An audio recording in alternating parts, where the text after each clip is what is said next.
Hey guys, welcome back with me again in this channel.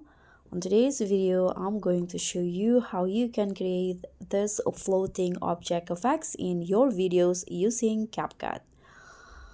So if you want to make objects appear or levitate like magic, you can do it easily on CapCut, and I'm going to show you how through this video. First, you can just open CapCut application, and then you can start a new project and choose a photo or video as the background. Here I'm going to use a photo as the background. Okay, I'm going to use this one. You can tap on add, and then you can add the objects that you want to make float as overlay.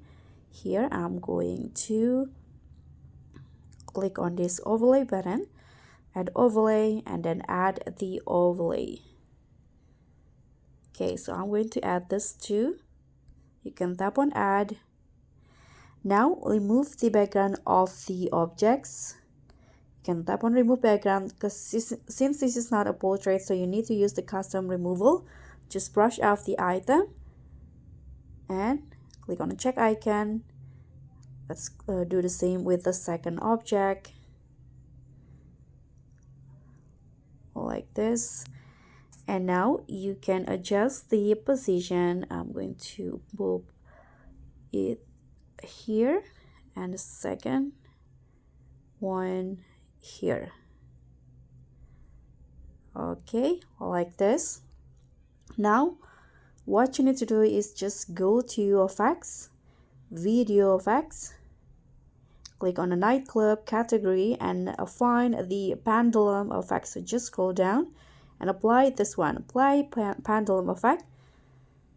Click on the check icon and tap on the effects, tap on object, and make sure it applies to the overlay. Okay, you can duplicate the effect to make it apply to the second object. So now the objects will float like this. You can always adjust the effect to adjust the intensity and also the speed of the floating, like this. Okay, I'm going to do the same with the second one.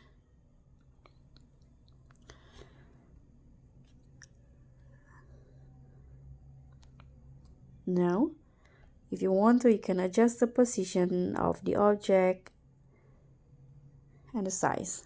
So this is the final result. You can see now the object is floating in the air.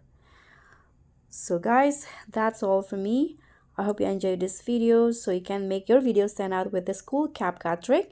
Don't forget to like, share, and subscribe for more awesome video editing hacks. And also click on the thanks button below. I'll see you all on the next tutorials. Bye!